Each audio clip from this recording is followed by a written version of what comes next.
Tricky Hammer! Thank you, Callie. I don't know how far away you can hear me here. My name is Tricky Hammer. I am actually the Democratic nominee for the U.S. House in North Dakota this year, but this is not a stump speech. This is not a political speech. I have spoken here in Minot on Memorial Day events. I spoke recently at the Juneteenth event. My feeling on those things is there are some topics that just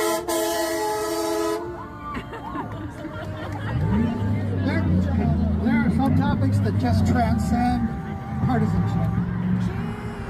And I would say our bodily autonomy, our rights as people, is one of them.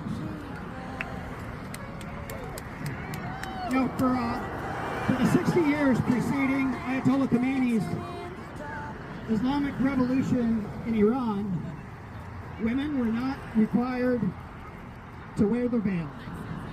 That was for 60 years. It was a right they thought they would never lose.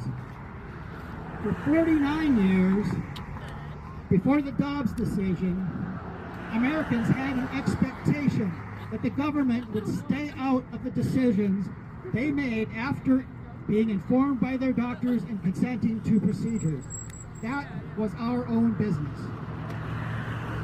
Now, after that Dobbs decision a couple years ago, if you had wore your Handmaid's Tale outfit to a protest, people would say you were overreacting. They would say the United States could never slide into that kind of rigid theocracy, that kind of controlling religiosity. Of course, they also said that in vitro fertilization would never be threatened, and neither would birth control, and women would not be in any danger of dying outside of emergency rooms with pregnancy complications because doctors were too scared to treat them. And what have we seen since? Texas has laws prohibiting traveling on their roads out of state to get an abortion.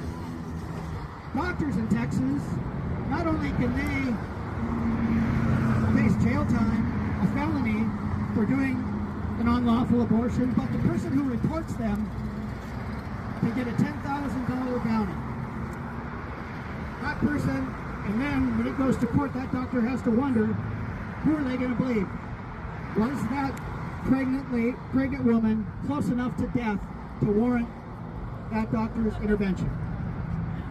In Louisiana, you may have seen that they recently mandated that the 10 Commandments be posted in every classroom in public schools throughout the state. So all of a sudden, that theocracy does not seem so far away. Now, if you're in Louisiana and you want to come out and make a statement like this, if you want to be in a group like this, protesting, asking for your rights,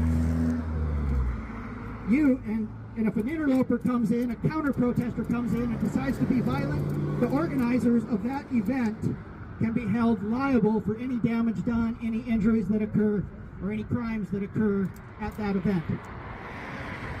The First Amendment guarantees us the right to assembly. That Louisiana law effectively ends that right. Their 10 Commandments in the classroom law effectively ends the Establishment Clause of the First Amendment that says the state shall establish no religion. I talked about Ayatollah Khomeini earlier, and I once read Nazar Nafiri's book, Reading Lolita in Tehran, and she talks about her mother being upset about being required to wear the veil because she had always worn it. It was a symbol of her piety, but it was reduced to meaninglessness because it had become mandatory. Everybody had to do it. I think those of us, I count myself as a Christian, but I don't want the 10 Commandments in our schools. I can be a Christian, and I can be American. I can do what satisfies my conscience, plus I can do what the Constitution says, and I've taken oaths to support and defend that Constitution many times over and over. And if you don't think what's happened in Texas in Louisiana can happen here, then you have not been paying attention to the North Dakota State Legislature. You know, there are many examples. In 1989, that same Ayatollah Khomeini, he issued a fatwa on the life of Salman Rushdie, the author. A couple months after the Dobbs decision, Salman Rushdie was stabbed on stage by a lunatic who was following that fatwa. In a similar way, the North Dakota State Legislature issued a fatwa on books in our libraries. They empowered your local library lynch mob to go out and go after the books in our libraries, to decide what we can read and what our children can read in our libraries, because we can't be trusted to do that. I'm really happy to see you all here today. Pat Toy is always here. I got to call her out. Every event I go to, Pat is there.